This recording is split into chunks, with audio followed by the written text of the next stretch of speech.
murder. Yeah, yeah.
Coming up next on Mental Health Marty, we got to stop the senseless killing that is continuing happening in our community with our black men. Stay tuned.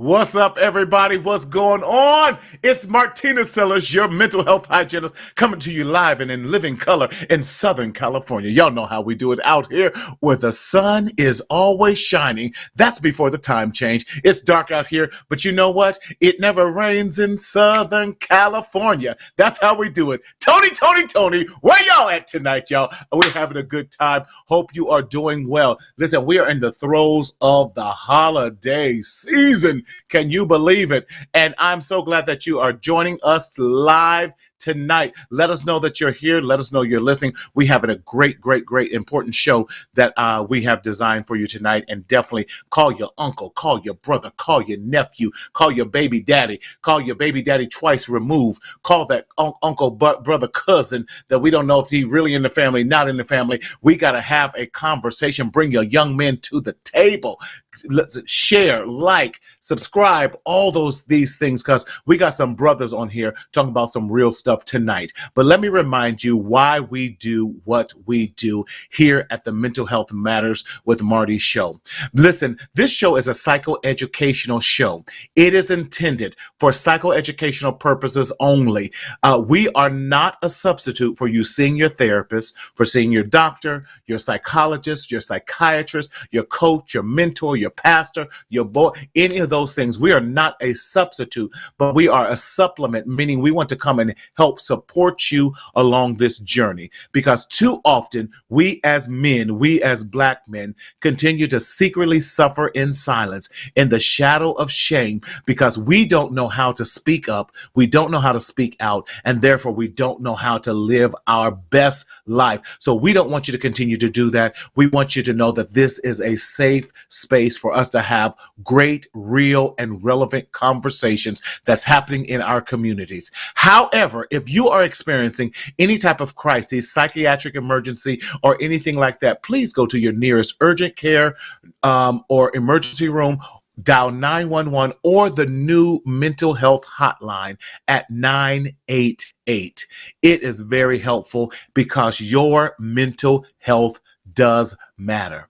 Now, how do you engage with us in the conversation tonight? How do you engage? I'm so glad you asked that question. How do you engage? Check us out on the YouTube page, Mental Health Marty. If you're looking at us from Facebook, from any other media stream outside of YouTube, we will not be able to immediately see your questions, responses, or anything. So if you have a question, we want you to like and subscribe to our YouTube channel. How do I do that? I'm so glad you asked. Listen, hit that thumb button, hit subscribe. You'll hear that ding. And every time we go live, you will be informed of that. And because we want to help make sure we are making a difference. Jeff, my brother, how you feeling? Good to see you. Hope DMV is treating you. Thank you for always supporting and being one of our faithful followers of the Mental Health Marty show. Listen, we have a great show for you tonight.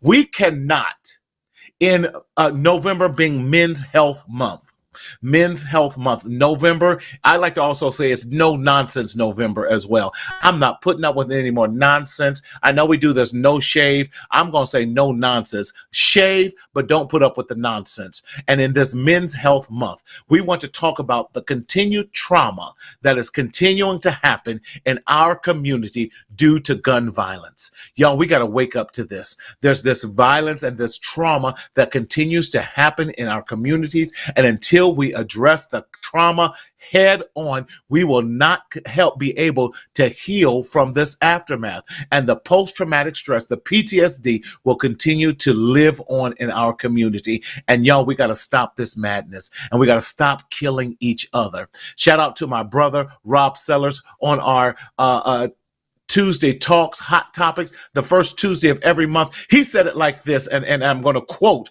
Bob said, listen, we are doing the job of the KKK and other hate institutions and other hate organizations that specifically hate us because we are killing ourselves. They don't even have to do the job because we are hurting, killing, and destroying ourselves. If you agree with that, let me know what you think about that comment. Are we really killing ourselves, or do we not have self-love? What is going on in the Black community with our Black men? Is it a sabotage? Is it a conspiracy theory? What is happening? The police are killing us. We're killing ourselves. We're putting ourselves at risk constantly. Why are we doing this? Why are we continuing, just like in the great passage from Africa to America, that we killed a nation that drowned in the sea? Are we killing a nation with the innocent bloodshed that continues to happen on our own shores, in our own backyards, in our own communities?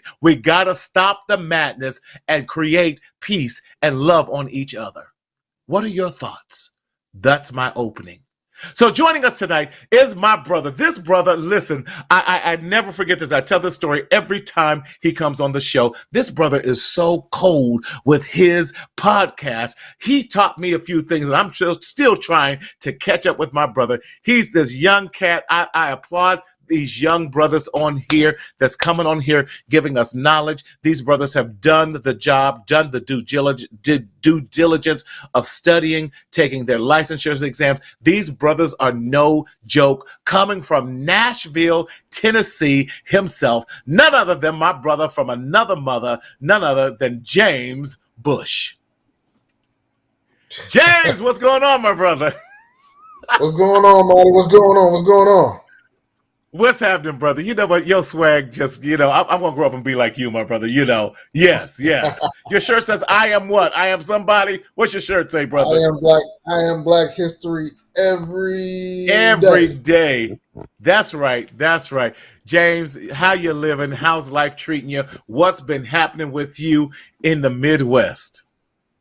Well, we a little bit of the South as well, too, Marty. But, I mean, yeah, you busy. are. I'm preparing for a conference and then tackling topics such as these. And we're working with Black men and some of the plights and some of the misinformation that we've been suffering from so long. I mean, it's amazing when you called me about this last week, and I just said to myself, I'm like, all this is the perfect storm. This is the resultant of a lot of negative seeds that have been sown over the years that have not been reaped, that have not been harvested, not been addressed. And so because of that, we've got to do something about it. Now, I'm not here like Jesse Jackson or the Reverend Al Sharpton or anything like that. I want to come at it from a scientific mode. With my dear brother, the dear doctor that's coming on next, man, we all know about epigenetics, and how stress hormones are affected in the trace cell, how sometimes we can fear those things that are in our offspring, can fear those things that we had in previous generations of past. And so also, too, if you want to break it down from a common standpoint, it's that we have not been taught how to disagree. We don't know how to handle conflict. Because a lot of times that's at the root of a lot of these shootings and all these different things that people are going through trauma. They're hurting and they don't know what to do with that pain. That's good. Or what to do with that disdain for one another. So because of that, what do? We're in a survival mode because we've been impacted. Our community, our culture has been impacted so much. We're in a mode where, look, it's going to be you before it's me. And that is what I believe is a part of the puzzle that is leading to what is taking place in our society today. Oh, yeah, and by the way, too, in the 80s, there weren't a lot of men because the crack epidemic, 3 strikes, the crime bill that came as well, too. So the number of things that have happened in our society historically have prepared us and perpetuated what we are seeing today. I totally agree with you, man. And we can't forget about the 70s, too. Now, I'm older than you, my brother. You know, you're still young. You're still young, buck. But the 70s, when black men were really encouraged by the system, by the social services and all that, to get out of the house because black men could not get jobs, but their families could not qualify for any type of social support if the husband was in the house, and so the husband was forced to be out of the house so that he could, so that his family could be taken. So can you imagine the psychological devastation that happens in the mindset? Because we as men, one of the primary things that we pride ourselves, right, wrong, or indifferent, you don't have to agree with it, is that we are providers and we are protectors. And when you take those things out, some of the basic things of how we define ourselves a lot of times, especially when we're talking about the hierarchy within the family structure, and you take those things away from us, you're stripping us of our self-esteem, you're stripping of us of our worth, what we think is value in a lot of senses of that. And so it's hard for us to rebound and recover from that. So you're right. So now you deal with the whole crack epidemic in the 80s and all that type of thing, and then all the other constant epidemics that continue to happen in the 90s, the 2000s, and so forth, that have drastically affected not just the black man, because we cannot talk about just the black man without addressing how it's affected the entire infrastructure of the black family. Well, let's also look at this as well, too. I mean, Tia Martinez and her work on the school to prison pipeline. And we know that when we take young boys out of the classrooms, how there is a propensity for them to end up with felony records, later on down the line. Yes. So what education are they getting? They're getting homicidal, they're getting assault education, homicidal education, assault-like education. And that is birthing these maladies and this violence that we have a lot today. Also, too, if you want to go a little step further, we can talk about as far as, man, where the ADHD medication and a lot of the things that go along with that, how young men are being misdiagnosed. And so when you have that, we become a nation that is full of, I guess, pill poppers, or so a pill will cure it all. But we know evidence-based protocols teach us that is not necessarily the answer, and the way for our young women as well to be able to get through some of those mental health disorders. So again, we have a lot of things that are colliding in our community. And if they have this statement that say, readers are leaders. But when you're not educated and when you have a lot of this misinformation that's going along, then where do you go to find those answers that are needed? Also, too, I mean, just look at the standpoint, 50% of all incarcerated either have a mental health disorder or a substance abuse disorder of some sort. So where is their help? Where is their aid? Where is their need to be able to have those blockages and those stops before that level of inhibition, I'll say, before they are to pull that trigger or to hurt that brother or to hurt that sister or the interpartner violence or anything along those lines. So there's a lot that's going on in our society today. Yes. You're absolutely right. And I love what you said, even about some of the other things, talking about children. And I want to bring in our next guest with here, because he is definitely the one of the experts, I like to say, when it comes to our children being involved in their lives and understanding. I call this brother the hip hop the hip hop therapist that's right there. This brother's so cold with us. He teaches young people about the lineage and the history of hip hop and how it applies to our lives, and teaching it from a positive, from a narrative therapy. Come on, he taught me all that, narrative therapy point of view, and taking that and flipping the script even on our young people and those that coach and teach our young people. Because I'm going to go back to, you're absolutely right. When it comes to especially our young black boys, they are misdiagnosed and over medicated, because we don't often have the proper access to make sure that the diagnosis is correct in that. So without any further ado, coming from New Brunswick himself in the Jersey area, none other, this brother is so cold. This is the king of hip hop therapy, none other than Dr. S himself. Dr. S. What's going on, Marty? Brother? How you doing, brother? How's it going? Feeling great. Can't complain. Man, I got energized from that opening, but also my brother's dropping so many jewels. I'm excited to be. This is such an important topic, man. I'm excited to be here and share. Yes. Dr. S, first, I want y'all to know, he does not have an honorary doctorate. This brother has an earned doctorate, meaning he's done the work. And I am so proud of both of these brothers, because in the field, we already know that as black male therapists, we only make up 1% of the field. So these brothers had to go into the classrooms, and we had to go into classrooms when often we were the only black man in there defending how mental health looks in our communities. And then Dr. S, yes, I say doctor because I want to respect this brother for the work that he's done. I want to respect this brother for the dissertations and the research and all that he's done in that. He went the extra step to make sure. So whenever a brother has earned his doctorate, that's why I make sure I call this brother doctor, because he has done it, and out of respect for the work you have done. So Doc, I appreciate you. Much love. Listen, tell us about your passion, because you've done a very different take on therapy from a narrative point of view. And I love that your passion for hip hop and what that looks like. Talk to us about that. Miss Shamila, how are you? Thank you all for joining us. But Dr. S, talk to us about that. Yeah, Marty, I just think healing is so important for our community in so many different ways. Intergenerational healing, and we need it desperately right now. Yes. But one of the things I sort of shifted not away from, but in terms of doing clinical work, and I've been in private practice for a long time, but I wanted to get into this space of educating our young people about the importance of healing and wellness. And I wanted to demystify it. I wanted to take the stigma and shame out of it, because some of the things that you guys already talked about is so true. We're at the point right now where we're essentially seeing the same things over and over and over again.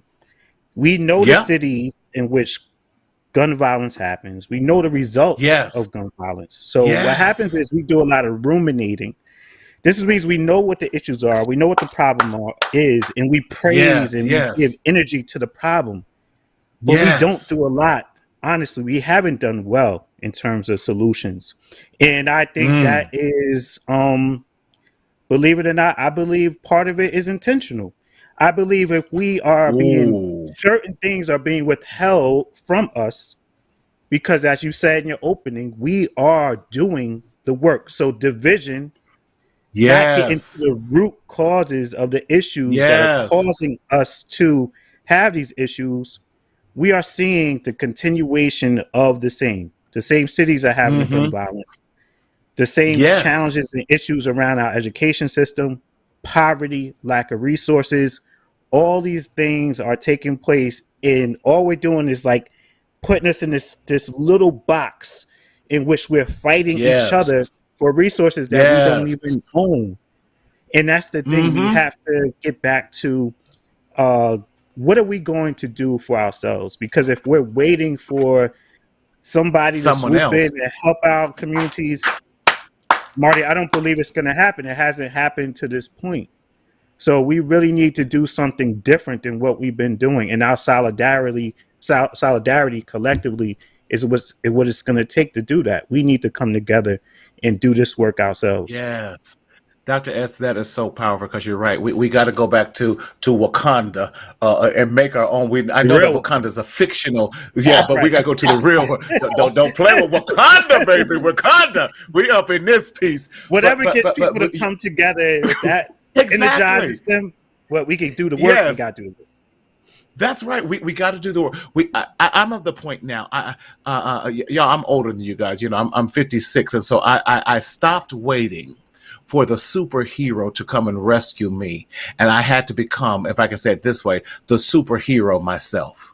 And come and save and change the trajectory of my own life, and stop waiting for a program, stop waiting for someone else to make a difference in me. I had to make that intentional choice to make the decisions and stop and begin the healing in my own life. James, talk to us about what Dr. S has really said. This brother is spitting knowledge already, and see, Dr. S, don't let James fool you, because this brother will spit out a soliloquy that will just blow your mind. I hear it already. Yes. He be chilling. To be truthfully honest with you, man, he's right on point with it. And I think that it's far too long that, and it's amazing you mentioned that movie of the Black Panther and Wakanda, because the concept and the premise is right there. Is that we have to begin, as African Americans in this country, to begin to do for ourselves and begin to right the ship and reverse some of the negative effects that have happened to us since we got on this rock called America. Come on. We have to begin to do those things. We have to begin to police our own and be more intentional when it comes to educating our young people. We have to be one about when it comes to helping some of our couples stay married and lowering that single parent rate. We have to be the ones to do those things. But again, it takes us being intentional efforts.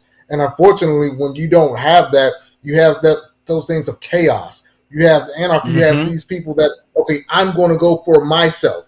I'm going to do those things that matter to me because it's a survival method, survival mode. One of the things I learned about the opioid epidemic is that a lot of people, they weren't running around necessarily popping the pills. They would gather the pills and they would go and sell the pills. Why? Because they didn't have enough money within their cupboards to be able to pay for the car note, to be able to pay for the daycare, to be able to do other things that were necessary and needed. So what I'm saying is that these are some of the things that they would go and take from another person in order so they can self-soothe themselves. Yes. As African Americans in this country, we have to begin to say, it's not just about me, it's bigger than me. That's why I started out with one of the biggest things that we needed to do is learn how to disagree. A lot of times when they teach us in church, if you're in chaos, if you're in disagreement, then it's of the devil and then it's wrong. No. Conflict of itself does not have to be negative. It can be enlightening. It can be empowering. Why? Because you are learning about another individual per se and how they believe and how they think. You want to know that person's true and authentic self.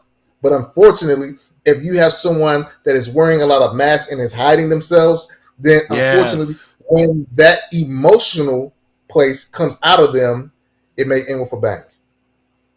But you're absolutely right, because learning that, oftentimes in my sessions, I tell them that on the other side of conflict is oftentimes peace and understanding, and now I get to know you better. And Dr. S, I know you have boots on ground when you're dealing with your now tell me that when you're in the school system, you are teaching them about that. Talk to us about how you deal with conflict resolution and telling our young kings and our young queens about how to resolve that we can agree to disagree and still love each other.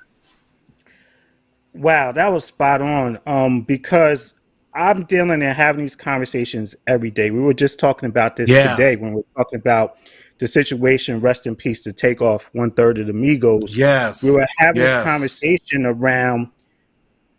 I asked the young people, how can we cure gun violence?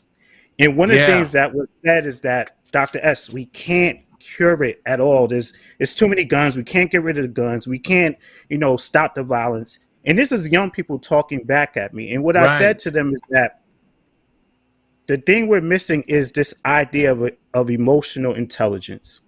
If I have a conflict with you, come on, even in the event that you have a gun and I have a gun, if I have emotional intelligence and I have an understanding of the importance and value of life, compassion, empathy, and love, just because we disagree, my first thought and notion isn't to pull out my weapon to take your life. I understand that guns, and that's a whole nother conversation. We can have that conversation as well. This is very strategic, the amount of guns, the lack of education, the lack of mental and emotional health, intelligence, all these things being withheld from us. I would even go further to argue this, that our young people have been and are being programmed and conditioned to do the opposite of what we're talking about right now. They are being programmed and conditioned to take the life of their brother, even though when you look in the mirror, that person is your brother, looks just like you. But it's so, and I'm going to use a word, it's a strong word, to me, it's so sinister. It's invisible. The way it's done is like, I'm going to give you lack of resources. I'm going to give you a very dangerous weapon. I'm going to push you to think that you are inferior to the person standing next to you, or less than. I'm going to make you put that mask on so you can't be vulnerable, so you can't be your true self. And I'm going to make you understand or make you think that the person is your enemy, when in fact that is your brother or sister that you're looking at. You're fighting over resources. So before we put new programming on top of old syntax, we need to deprogram, unlearn so many things, and relearn, unlearn and relearn that we are kings and queens. This is where we come from. We come from royal lineage. So that's what I do in the schools. I teach young people their value, or not teach them, I help them discover their value and their worth. But I encourage them, and we do role playing. We have these real conversations about what can you do instead. If this is my brother or sister, why do I want to take the life of this person? I value you just like I value my own. So I asked the question, Marty. I say, where's the love? That's my question. Where's the love? Where's the love that we have for one another? We can get super complex and super clinical. I love it. But at the same time, let's get to the basic cores of it. Where's the love? Yes. Shamila, thank you for your comments, and please like and share. Y'all want to hear the comments, but I agree with you, and you're saying we got to get to the basics of loving ourselves. What I love about what Huey Newton and the Black Panther Party did, they did the basic and said, listen, I love, James, your shirt says, I am Black history every day. They reminded our communities that we are kings and queens, that we are Black history every day, that we have the ability to be self-sustaining and taking care of ourselves. I don't know if you guys saw the latest on Black wealth and power, Black wealth. If we as Black people would put our own monies and wealth together, we make the 8th largest economy in the world, that is even greater than the economy of Spain. That blew my mind. That was mind-blowing, that we as a Black folk here in America, if we just but we know what happened. We won't talk about what happened in Oklahoma when we did that Black Wall Street, when we tried to do that, but we cannot allow systems to continue to stop us from doing what we need to do, becoming self-sustaining and taking care of ourselves. Not meaning we won't take something from someone else. If you're going to offer it to us, I will take the grant. I'll take the $10 million grant that's going to help my community.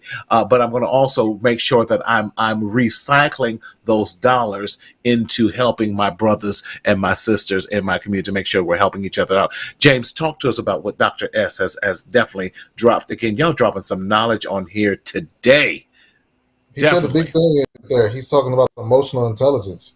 I mean, it's a level understanding of being self-aware of who you are as a man, you know, but also what community. I call it, what crop did you come out of, you know? Right. And the basics of that is that we have to get to a point where we have enough self-love and community love for one another to where you want to see your community prevail. Sounds like we don't have a lot of that. Because again, we're in survival mode. We're in survival method. You know, it's man the first one to. It's very competitive, a competitive spirit, competitive nature, and a lot of that, I will say, that did take place in slavery. We mentioned earlier epigenetics, right? You know, what those traits have been passed down to one another. You know, I mean, we all know about. Well, many of us know about Willie Lynch and some of the laws and everything that went along with that too, as well. So my point is that we have to get to a point where we make that hard right, where we choose love more than hate. We choose to be inconvenienced more, as opposed to just saying, well, this generation is gone. It's always going to be like this. Well, that's a defeated attitude. And to be honest with you, we don't come from a defeated people. Yes, I hear you. But how do we teach Black men how to love ourselves, and that the current situation we're in does not define who we are? Because we are built so much of our own reputation, our own self-love, our own on what we do, as opposed to who we are. And if I don't know who I am, because I love what you said our EI, emotional intelligence, and this whole thing of self-love and knowing who you are as a man. But if I don't know who I am, how do I then begin to develop this? And I want to get to what you're saying, Dr. S, because I think you're absolutely right. We don't talk enough about practical tools and practical steps to getting to where we need to be. So I'm going to bring it practical. How do we, because I think a lot of we as Black men, one of the first things I ask Black men when they sit on my couch is, who are you? And they tell me their pedigrees. They tell me all the compliments. They tell me, I said, I can read the intake form. I got a degree. I got 2 degrees. You know, I can read that. Come on. But who are you? And too many of us don't know who we are, that emotional intelligence. So Dr. S, how do we train and teach, especially with those young people that you're dealing with on a daily basis, to how do we, one, develop emotional intelligence, and how do we even teach them to love who they are? Because I think a lot of the killing is rooted in self-hatred. It definitely is. And that is the master question. Because what happens is the blockage has been, I believe it's been put in place to prevent and hinder those same Black men that you're asking that question from accessing those answers. So we have to chip away, we have to take away that blockage, tear all that down, and then build our young men back up, utilizing, going all the way back to the beginning, teaching where they come from, getting them to understand where their existence really started at. A lot of things you see in social media and seeing in our world today, what's going on, is a product of that, because our young men and our brothers don't know even how to go there. So a lot of times, even our schooling, our training, our educators, they don't know how to take our young brothers back to that place and get to the root causes. So again, this is about breaking down, tearing down, and building back up, and doing it out of a place of grace, doing it out of a place of compassion, not judgment and tearing our men down, but tearing down all the conditioning, the things that they've been through, the things that have been intentionally put into the education system, into the resources, into the lack of resources, into the community, into a criminal justice system that intentionally targets them, because they're engaging in these issues, as the brother said, in terms of being in survival mode. Do you know where we come from? We didn't come from a place of survival. If we go to the beginning or origins, we had things in abundance, things that were stripped away from us. But again, that's why we love material things. We love the jewelry. We love the cars. We think that sort of defines who we are. The degrees, the titles You're after your talking, Doc. name. At the end of the day, let's get back to the root and who we are.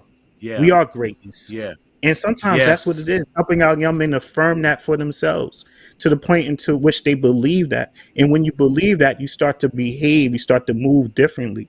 Because now the things that they said about you, false, lies, come from kings and queens in a place of royalty. That's who I am. I'm going to conduct myself the same. In fact, my brother is also a king. So I'm going to treat him as such. My sister is also a queen. I'm going to treat her as such as well. So this is how we sort of get to that. We have to have these conversations, and we have to, again, do it out of a place of love and compassion and grace as well. I love that. But how is it, and I'm being just, how can I demonstrate and show grace? How can I demonstrate and show love when it's never been shown to me? Or even as far as I can recall. James, talk to me about that, because I think that's something with and we as brothers a lot of time struggle with. How can I tell you, brother, I love you, I got your back, dog, I want success for you, but yet I'm hurting, and that same grace that I'm extending to you, I have not felt. I don't even know what that feels like. I don't know what it looks like, because I have not experienced it, because everyone else is treating me like I'm like crabs in the barrel, always trying to pull me down. Talk to me, James. I saw you rev up, my brother. Well, any relationship, man, you're going to take a risk. It takes a risk to love someone. It takes a risk, man, to love yourself, even despite of the circumstances and situations you find in your own communities. But the thing is, if I'm on my way to Southern California and I'm going north, I'm going the wrong way. So my destination is not my compass, my map is off. I've got to start doing something different. So let's get practical, as you said, Marty. Let's begin to take better care, love on ourselves, take better care of ourselves, get our checkups, get our dentist appointments, our doctor's appointments. Let's begin to go and educate ourselves, man, inform ourselves, impact ourselves.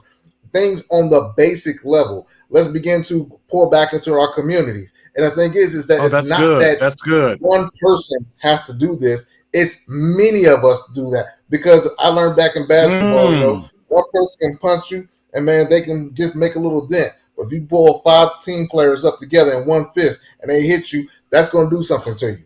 And so my point being is that we all have to go and do something different than we have been doing before. And all of us, man, can do better. And that's the thing, as men, black men, all of us can do better. All of us can be that example and that model to show those young brothers to say, hey, look, man, that's not how you get the job right there.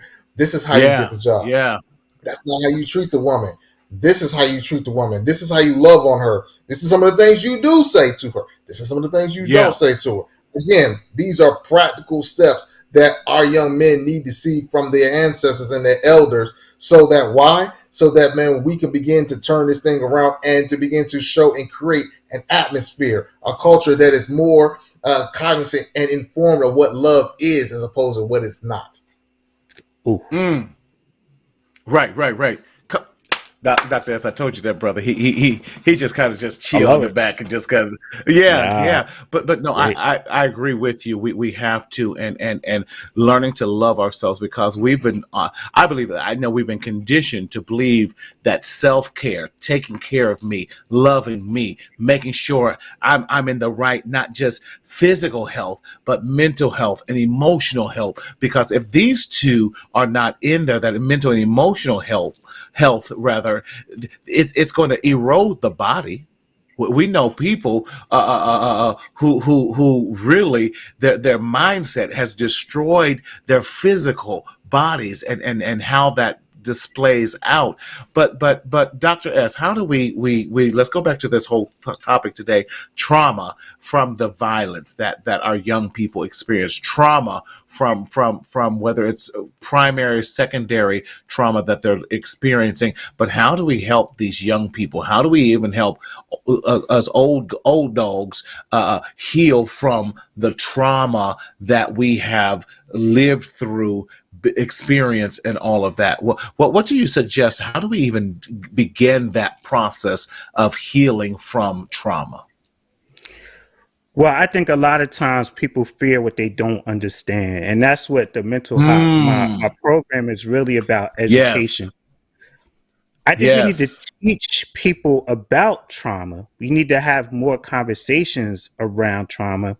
We need to understand what happens when you experience, and teach people what happens when you experience a traumatic event, how it impacts your emotional wiring. Some people don't understand why their wiring, emotional, the things take place after traumatic event. Why am I more anxious? Why do I get angry? Why am I more upset? Why am I sad and depressed? Teach people these things. Teach our brothers these things so they understand.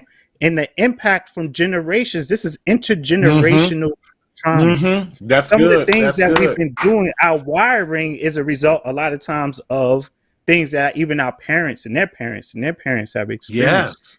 But we have a great opportunity here, and I love talking to my young men about this. We have a great opportunity to break this thing open, and I don't want to put pressure on our young people in terms of like breaking the cycle. We hear that all the time. You understand? You only need to put a little crack. You need to put a little crack in that cycle. If you can put a little crack in that cycle, that's a little thread of difference in terms of your thinking, the way you see things. You understand that you have an opportunity. Healing can come in there, and it sort of spreads because we understand that there's a disease of violence. We need to create this momentum of healing. This momentum of healing gives us this energy. And again, Marty, just creating these safe spaces, man. Creating these spaces where we allow our young brothers to be courageous and brave. Everybody's the tough guy. Yeah. I feel you. It's okay to be tough. Do you know how much courage it takes to heal? You know how much courage and bravery it takes to go to that place of vulnerability? Can we teach our brothers to shift that energy not towards each other, but shift that energy towards, I want to access what I deserve. I deserve to heal.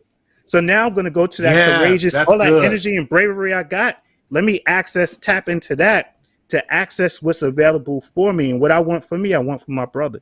So therefore for my sister. Good. So that trauma, enough of this. Because at this point, we are affecting generations to come, but also what's happening to us on a daily basis.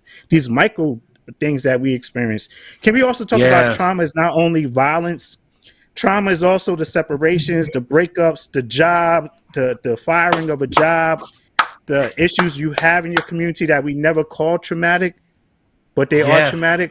When your dad, when you don't get to talk to your dad because he's incarcerated, when you can't talk to your mom. These are trauma things too that we don't talk about. So trauma not only is the gun violence, the trauma is the system in which they put us in that could be just as deadly as the gun that we pull on each other.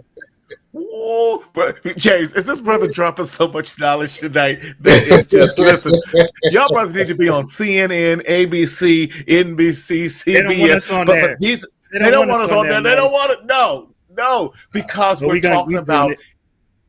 That's right. We're not going to give up. We're going to continue to do this. And that's why, man, I love you brothers because you guys don't mind coming in. I call you brothers last minute. I call James like, bro, I got a show starting in 5 minutes. Jump on. He like, Marty, all right, just because it's you.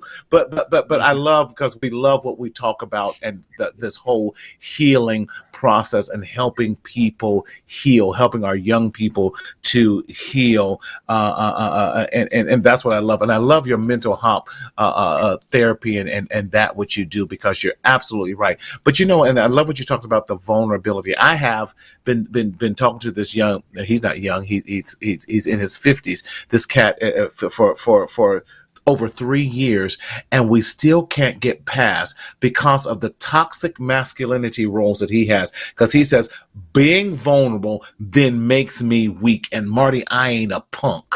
I'm like, dog, you the punk because you won't be vulnerable. You the punk because, and I have to talk to him like this, and he hears me. And I don't say, and trust me, I don't talk like this to all my clients, but I have to do a lot of just direct confrontation, a slightly of of gestalt on him just to challenge him, and that's not even my method of that I like going, but I have to challenge. I say, cat, I almost said the N word. Said, Negro, listen, because you. Because he pushes me there. I'm like, because you refuse to be vulnerable, because you put up this, and I said, here's the sad part. That's not even you. You're allowing what society has deemed that how we should act to separate you from who you really are.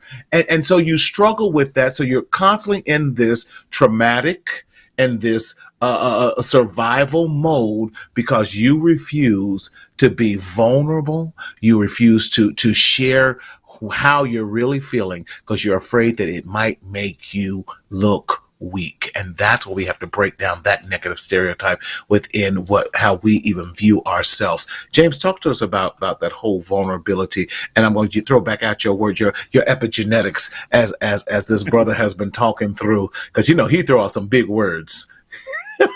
Ain't big, man. But no, man, I think that again, it goes back. You made a great point or so, is that we have such this innate sense of fear of being vulnerable with one another because of what it will mean as far as survival and what we do for our families and our communities. And so again, it's not looking at the total world view. It's just that main street view of life and what it can do for us, what it can do for our immediate family. And again, that same mentality, that same viewpoint, that is why we are somewhat of why we're in the situation we're in right now. Yes. And again, I love this statement that someone says that been telling our men, it's okay not be okay. It's okay to be able to go and talk to someone about what is going on inside of your mind. I'd rather have those types of conversations with you as opposed to seeing you on the other side wearing an orange jumper with letters on the back of it. That's right. So necessary, so needed. But we haven't been, as my brother said earlier, programmed to be able to do that. We've been taught that, no, you don't have an outlet. You don't have trained individuals in your communities that can help with that. All of them are chaotic and animalistic. And so because of that, we have to respond and occur in a certain form and fashion. But now we are doing things a little bit different. And the thing is that we have to continue to keep this momentum going. We have to continue to have these conversations. I call them man-versations. We have to continue to be able to speak those things out there and in positive and empowering one another. Why? So that then the next Takeoff doesn't have to die like he has. So that the next Virginia football player doesn't have to die like they had to die. Yes, Brother Devin. Definitely. Yes.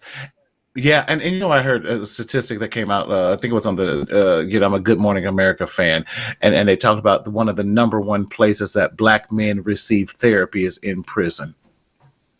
And why is it that we have to go to prison in order to get the necessary help that we need? And that's why us having these conversations, and that's why on my show I'm very strategic about bringing Black male therapists on here, because I want the world to see there are Black men out here who are damn good in the profession. They are doing the job, and that there are men out there who look like us, who understand like that us, who is this hip hop king and can break down lyrics and just tell you the history of hip hop, because I think this generation now has missed the step of how hip hop was birthed and why it was birthed out of. So I don't want to leave out before, because I know we're getting close to wrapping up. Dr. S, tell us about your program with Mental Hop and why this is so important. Man, if I become hit the lotto, brother, I'm just gonna dump some money in your lap, because I think this needs to be worldwide, bro, because it is so powerful. I appreciate that. Yeah, it's my passion, Marty. I grew up doing hip hop, making music, love the culture, the essence, the foundation of it, the creative expression of what we talked about, narrative therapy and telling your story. And like most things in our society, when people with wrong intentions get a hold of it, what they do is exploit the opportunity to capitalize, to make money off of our trauma. So what happens is now the trauma becomes the way in which we can make money. But people who would never engage in that traumatic stuff, people who do not have to go to jail and do not go to jail, sit at other places collecting money while we tell our story of hip hop and culture and jewelry and cars and killings and murder, sex, violence, and drugs, all those things that are detrimental to us, they get to access that. So what I do is I teach young people, and we have conversations around where was hip hop founded? Well, it was a space for us to be vulnerable. It was an opportunity for us to share our story, share our plight, share our struggles, share our challenges. But I don't like when we stay in that place. So there has to be another part of this story.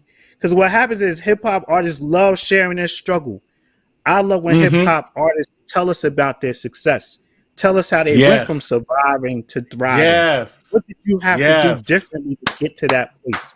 So that's what I talk to young people about, is being critical listeners, critical consumers, being mindful of the stuff you're taking in. What kind of energy are you pouring into yourself? The music. I don't want to hear 9 o'clock in the morning about taking the life of somebody that looks like me because this is entertainment. I love hip hop. But this is the reason why programming radio stations are allowing this to happen and allow this music to talk to us, go across the airways, where we know there's so many artists that speak on other things too. There's no balance in the music. You know, it's essentially radio programming, putting us into place. And again, until we make a change, the culture belongs to us. So until we make a change and we decide to do something different, then this will continue. So that's what it's really about, helping young people understand that there's power in your story. There's power in rewriting your story. And that's what I love, is that we continue to rewrite and we put healing into this next chapter. And that's what I want to do and help our young people do. Man, that's beautiful, man. And I love, and from the first time I saw you on social media, I'm like, this cat has got some powerful stuff. That right opportunity, he has to blow up, because you're meeting the young people right where they're at. I'm grandpa now, so they ain't gonna listen to me, but they were definitely gonna listen to you. And man, keep doing what you're doing, James. And I love what you're talking about, especially with Black love and teaching our brothers how to love on each other and all that.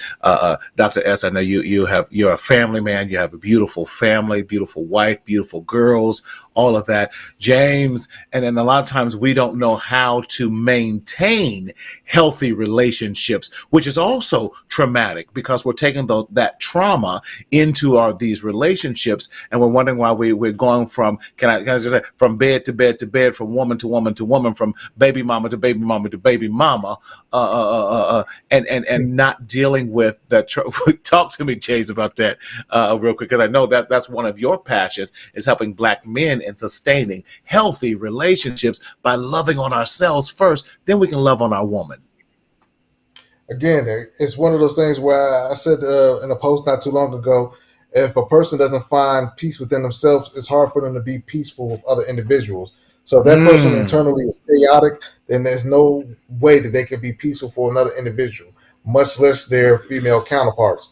What I propose and what I try to teach is for us to get more in tune with ourselves, learning some of our triggers, learning some of those parts and those blind spots within us, those things we didn't learn in childhood, so that we can be better, not only for ourselves, not only for our female counterparts, but for our communities as well. And I think that is what's something that is needed in mass amounts. Because why? Because we have the reduplication. It's like dysfunction is duplicating, reproducing dysfunction over and over and over again. And no one is living with the standard to say, hey, you know what? We really don't have to do that. Now, granted, we all like sex. But guess what? If I go and I jump from her to her to her to her to her to her to her, how is that helping me in my purpose? How is that helping me with teaching the younger individuals? And what is it ultimately doing to me when I do get to the age of 50 and 61 years old and I want to settle down? What has my brain been through? What are the striations? I mean, it does. The brain does have a lot of plasticity about it, but at the same point in time, we have to remember that it's going to take more energy to change that mindset within as you're older, as opposed to when you're younger. Okay, and then also too, when we're medicating ourselves at a younger age, when we're smoking weed, when we're popping pills or anything along those lines, we have to ask ourselves: are we able to handle the stressors of life that will come? Not they may come, they will come. Or are we just trying to numb ourselves and medicate them? So those are some of the things that I think that we all, everyone on this panel, are trying to propose to our young men so that they can be better versions of themselves. Not perfect, but better versions. That's right. And when we do that, we will see some change. I totally agree with you. And I agree with Dr. Rita Walker out of University of Houston when she talks about that too often we have been in trauma so long and in trauma and in this repair mode so long in our community that we no longer recognize when we are in crises because we've made trauma and all of that the norm of our existence. And we all know that a trauma response is very different from a healthy response once we are in tune with our emotional intelligence in that. And so we are doing more trauma responses as opposed to having these emotional intelligent responses that's based on truth, that's based on let's reason together, that's based on we can dare get along, and let's try and not just to we can agree to disagree and still love each other. Yes. Man, listen, the time always goes too fast and everything. Before we go, give us at least 2 to 3 points that you would like to leave our audience with on how to deal with trauma in their lives and how can we continue to follow you. Dr. S., 2 to 3 responses on what we can do differently and how we can respond to this trauma and how we can continue to follow you. And share with us your books because they're going to it's Christmas time. We need to get your books, brother. We need to get your books.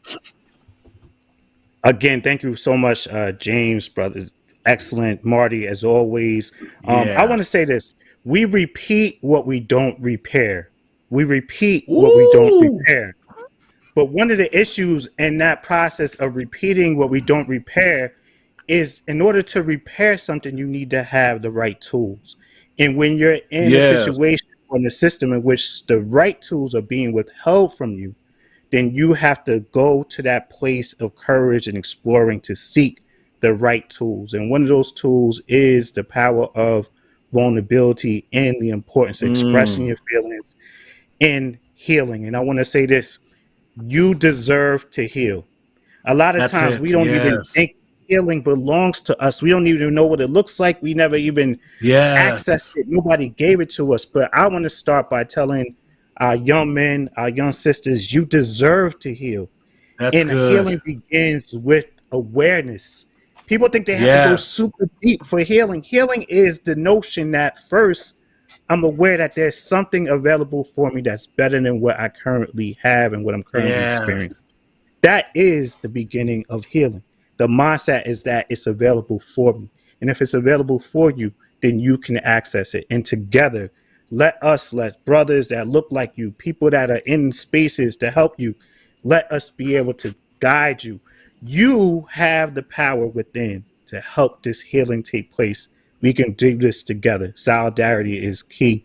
And people can find me on social media on Instagram, doc_s, Doc S, and then at Mental Hop as well. And I'll tell you about the books, Marty, because I always forget. Good Mornings, Wake Up Calls for Life.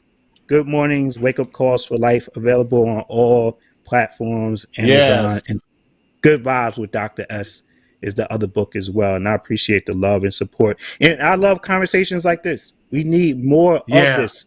This is powerful in itself. So I thank you so much for this platform. And thank you so much, Brother James. Thank you. Beautiful work, man. I love you guys. Likewise. James, all your great work that you continue to do, your podcast, everything that you do out there, brother, in Nashville. We're changing the narrative of Black men. Talk to us, two to three things you want to share with us, and how do we continue to follow you, my brother? Man, Marty, I want to be mindful of your time because we got to get out of here. But I'm just going to leave you one thing, man. Fellas, we got to do better. I mean, just like when we were playing football, just when we was playing basketball, and the coach pulled us to the side and said, hey, look, you're not giving it your all right now. A lot of us, we have to do better. We know that, man, this is not the destination of where our current society and our state of our culture is right now. So do better. You know, sometimes you have to go and look at your mirror and say, what can I do? Get you a piece of paper and a pen and write down, like, okay, where am I at right now? Set a goal. And then also, as you had a wide receiver coach, as you had a two-guard coach, man, get them to help you along that journey so that you can go further than you can go by yourself.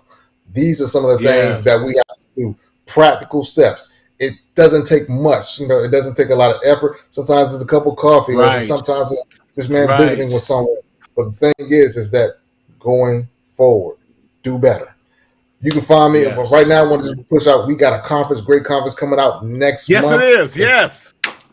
It's Let's Have Manversations, www.letshavemanversations.com/conference. It's where a collective of men, Super Bowl champions, other great therapists and everything, we're coming together and we're having conversations just like this and giving something back to our communities. We give them the trusted ones.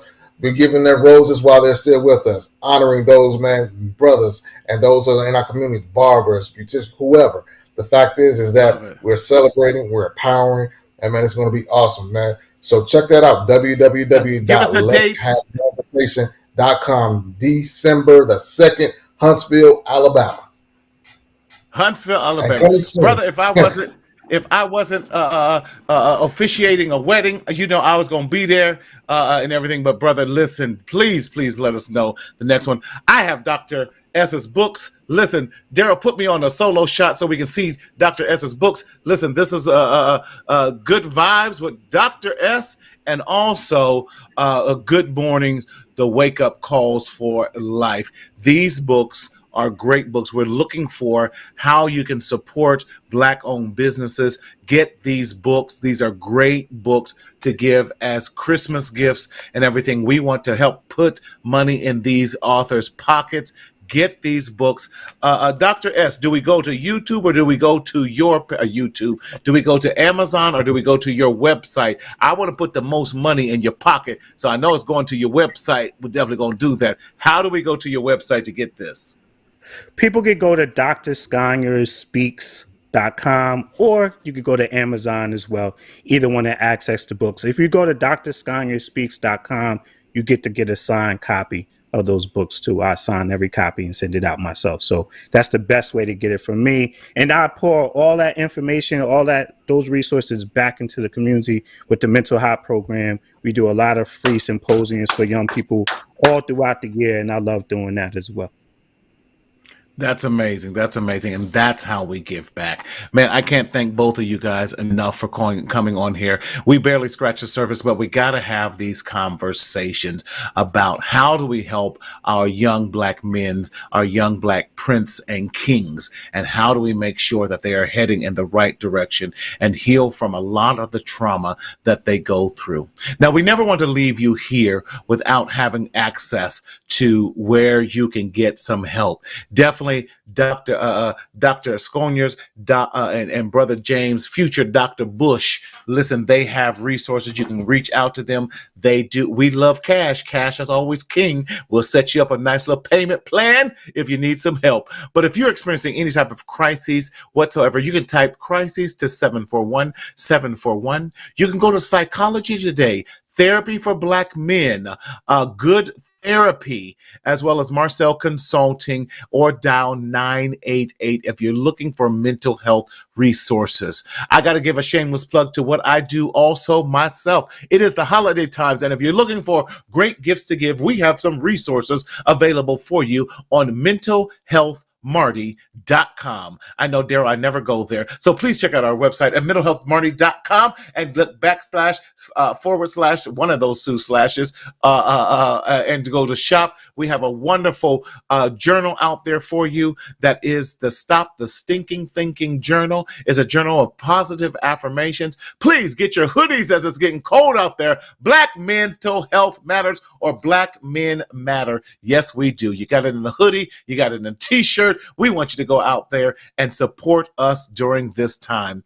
In this journey called life, we don't want you to continue to secretly suffer in silence in the shadow of shame. But you know what I always say every week? We want you to speak up, speak out, and live so that you might be able to enjoy your best life. Join us next week as we continue the conversation about Black men's mental health in the month of November. God bless, and we'll see you next week. Take care.